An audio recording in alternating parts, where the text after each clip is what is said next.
A voice from the Nile. I come from mountains under other stars than those reflected in my waters here. Athwart broad realms, beneath large skies I flow, between the Libyan and Arabian hills, and merge at last into the great mid-sea, and make this land of Egypt. All is mine, the palm trees and the doves among the palms, the cornfields and the flowers among the corn, the patient oxen and the crocodiles, the ibis and the heron and the hawk, the lotus and the thick papyrus reeds, the slant-sailed boats that flit before the wind, or up my rapids ropes hail heavily. Yea, even all the massive temple fronts, with all their columns and huge effigies, the pyramids and Memnon and the Sphinx, this Cairo, and the city of the Greek, as Memphis and the 100-gated Thebes, Sais and Dendera of Isis Queen, have grown because I fed them with full life, and flourish only while I feed them still. For if I stint my fertilizing flood, gaunt famine reaps among the sons of men, who have not corn to reap for all they sowed, and blight and languishment are everywhere. And when I have withdrawn or turned aside to other realms my ever-flowing streams, the old realms withered from their old renown. The sands came over them, the desert sands incessantly encroaching, numberless, beyond my water drops, and buried them. And all is silence, solitude, and death, exanimate silence while the waste winds howl over the sad, immeasurable waste. Dusk memories haunt me of an infinite past. Ages and cycles brood above my springs, though I remember not my primal birth. So ancient is my being and august, I know not anything more venerable, unless perchance the vaulting skies that hold the sun and moon and stars that shine on me, the air that breathes upon me with delight, and earth, all mother, all beneficent, who held her mountains forth like opulent breasts to cradle me and feed me with their snows, and hollowed out the great sea to receive my overplus of flowing energy. Blessed forever be our Mother Earth. Only the mountains that must feed my springs, year after year, and every year with snows, as they have fed innumerable years, these mountains, they are evermore the same, rooted and motionless. The solemn heavens are evermore the same in stable rest. The sun and moon and stars that shine on me are evermore the same, although they move. I solely, moving ever without pause, am evermore the same and not the same, pouring myself away into the sea, and self-renewing from the farthest heights, ever fresh waters streaming down and down, the one old Nilus constant through their change. The creatures also whom I breed and feed perpetually perish and dissolve, and other creatures like them take their place, to perish in their turn and be no more. My profluent waters perish not from life, absorbed into the ever-living sea, whose life is in their full replenishment. Of all these creatures whom I breed and feed, one only with his works is strange to me, is strange and admirable and pitiable, as homeless where all others are at home. My crocodiles are happy in my slime, and bask and seize their prey, each for itself, and leave their eggs to hatch in the hot sun, and die, their lives fulfilled, and are no more. And others bask and pray, and leave their eggs. My doves, they build their nests, each pair its own, and feed their callow young, each pair its own. None serves another, each one serves itself. All glean alike about my fields of grain, and all the nests they build them are alike. And the self-same nests they built of old, before the rearing of the pyramids. Before great Hecatompylos was reared, their cooing is the cooing soft and sweet that murmured plaintively at evening tide in pillared Karnak as its pillars rose. And they are happy, floating through my palms. But man, the admirable, the pitiable, these sad-eyed peoples of the sons of men, are as the children of an alien race, planted among my children, not at home, changelings aloof from all my family. The one is servant and the other lord, and many myriads serve a single lord.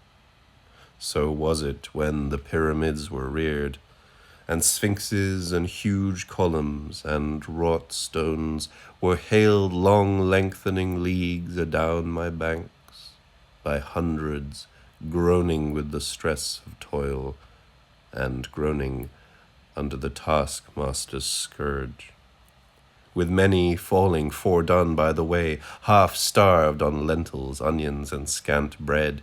So is it now with these poor fellaheen, to whom my annual bounty brings fierce toil, with scarce enough for food to keep in life.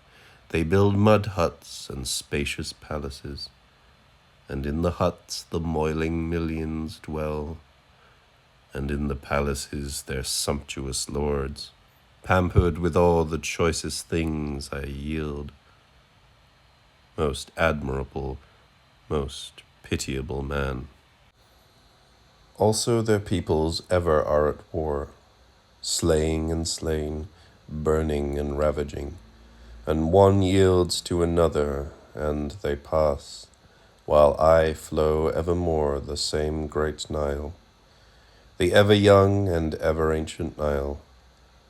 The swarthy is succeeded by the dusk, the dusky by the pale again by sunburned, turbaned tribes, long linen-robed.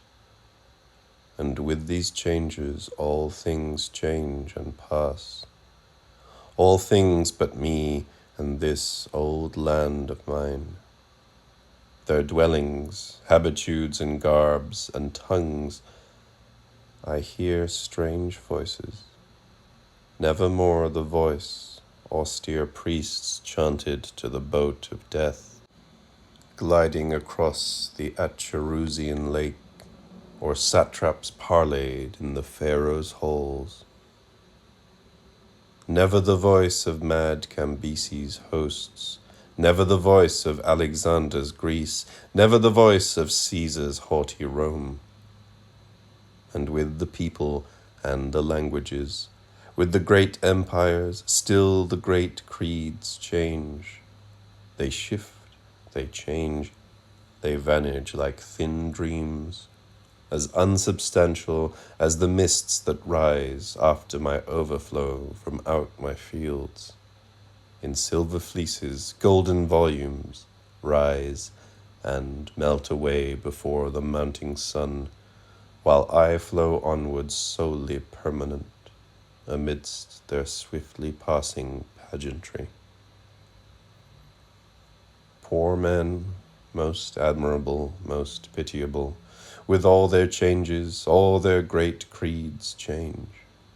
For man, this alien in my family, is alien most in this, to cherish dreams and brood on visions of eternity, and build religions in his brooding brain, and in the dark depths all full of his soul. My other children live their little lives, are born and reach their prime and slowly fail, and all their little lives are self-fulfilled. They die and are no more, content with age and weary with infirmity. But man has fear and hope and fantasy and awe, and wistful yearnings and unsated loves that strain beyond the limits of his life, and therefore are gods and demons, heaven and hell.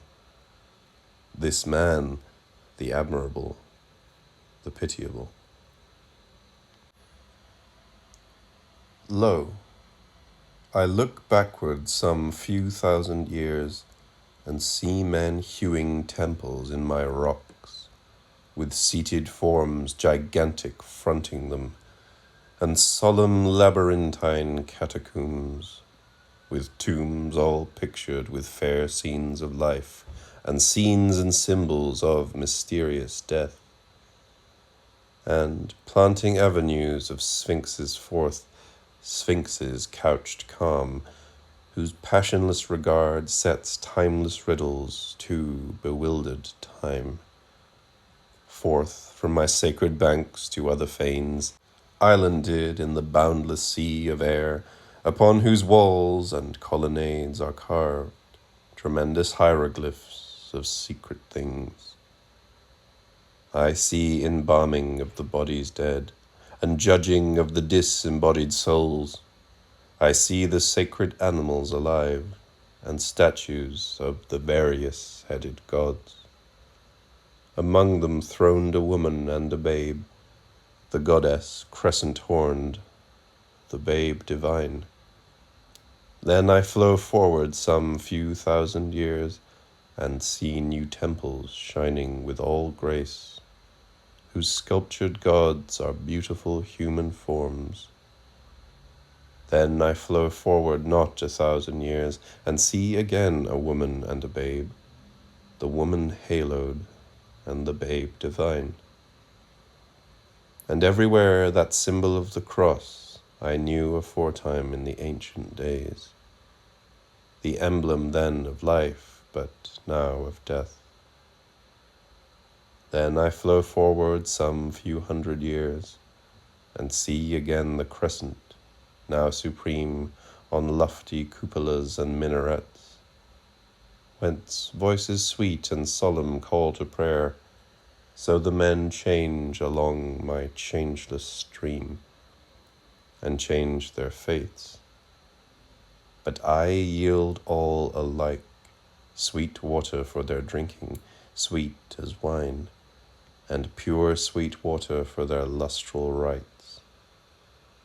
For 30 generations of my corn outlast a generation of my men, and 30 generations of my men outlast a generation of their gods. O admirable, pitiable man, my child, yet alien in my family. And I, through all these generations flow, of corn and men and gods, all bountiful, perennial through their transientness, still fed by earth with waters in abundancy. And as I flowed here long before they were, so may I flow when they no longer are, most like the serpent of eternity. Blessed forever be our Mother Earth. November 1881.